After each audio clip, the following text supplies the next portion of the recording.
Good afternoon. This is Derek Chamblay, broadcasting from Chamblay, Atlanta, the next great American city, Battleground Zero, the epicenter of the 2017 Civil Defense of the United States of America.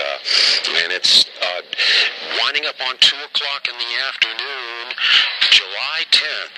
Monday, July 10th, 2017, and a breaking story out of NBCnews.com. Headline, this is just 30 minutes ago, a Comey friend responds to Trump tweet about illegal leaks.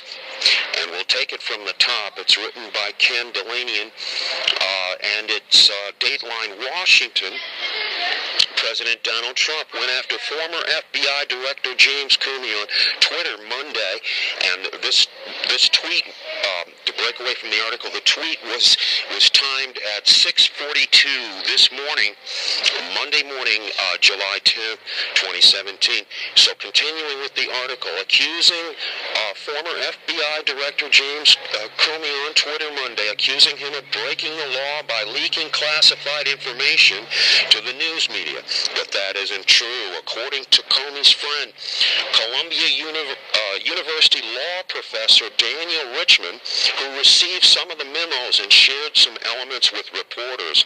At issue is a report from The Hill stating that more than half of the memos Comey wrote about his conversations with Trump were determined to contain classified material. The report appeared to prompt a tweet from Trump saying that what Comey had done was, quote, so illegal, unquote. And the article goes on. No evidence has surfaced supporting that charge. 3 of the memos were classified from the beginning and were never shared with Richmond, the professor tells NBC News.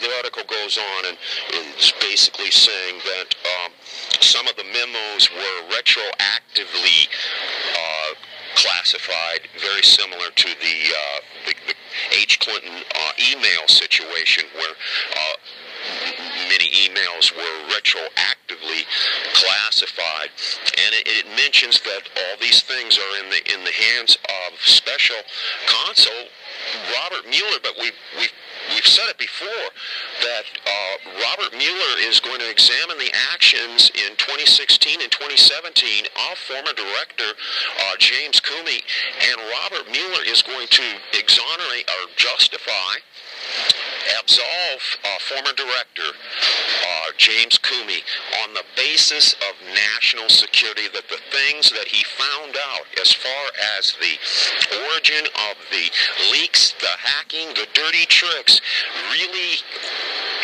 was not Russia, but the anti-Trump Republicans that were never Clinton, that became never Trump, that became never Clinton again. The great deal, just in July of 2016, the great deal that candidate Donald Trump made with them to get the nomination, and they would get their power GOP agendas.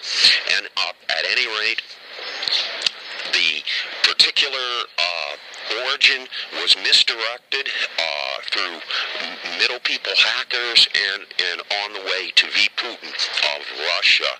And if you remember, candidate Donald Trump, President-elect candidate Donald Trump, made a statement in the beginning that he didn't believe the origin was Russia, but it was his domestic political enemies. Yes, it was the anti-Trump Republicans that were going to do anything they could to stop his nomination. When they realized they couldn't stop that, they made a great deal just before the Republican convention. They sent Mike Pence to be his running mate. So Mike Pence, our vice president right now, has full knowledge of this.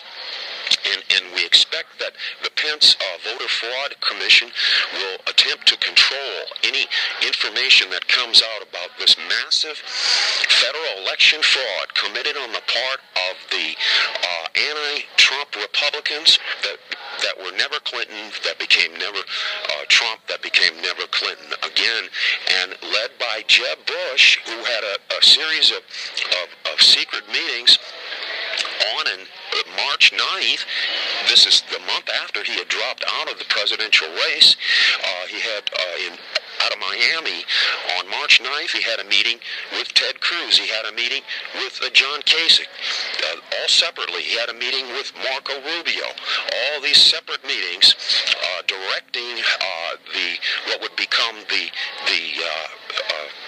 Never Clinton Again group, and that these particular leaks, the origin of these leaks, the hackers, the campaign dirty tricks, the manipulation of the voting machines, the Diebold voting machines, Entelinter, Roger Stone, the vote flipping in Florida and Wisconsin that delivered those two states to candidate Donald Trump,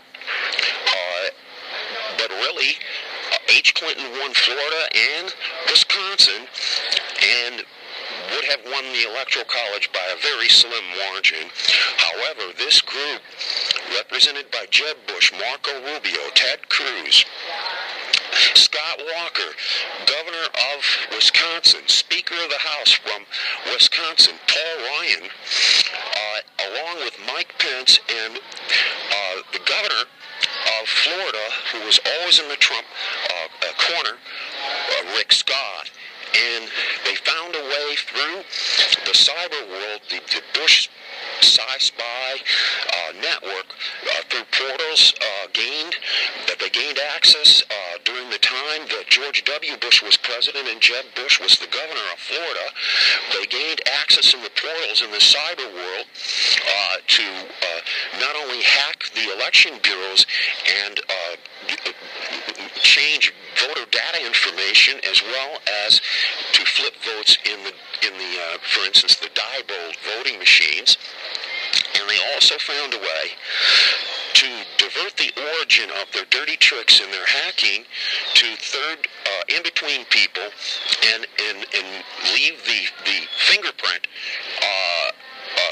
that it came from either Homeland Security or it came from Russia or it came from a hacker associated with Russia. And very cleverly, they have diverted our attention to the true origin of this massive federal election fraud in the 2016 presidential campaign and election. And what we need is a special prosecutor.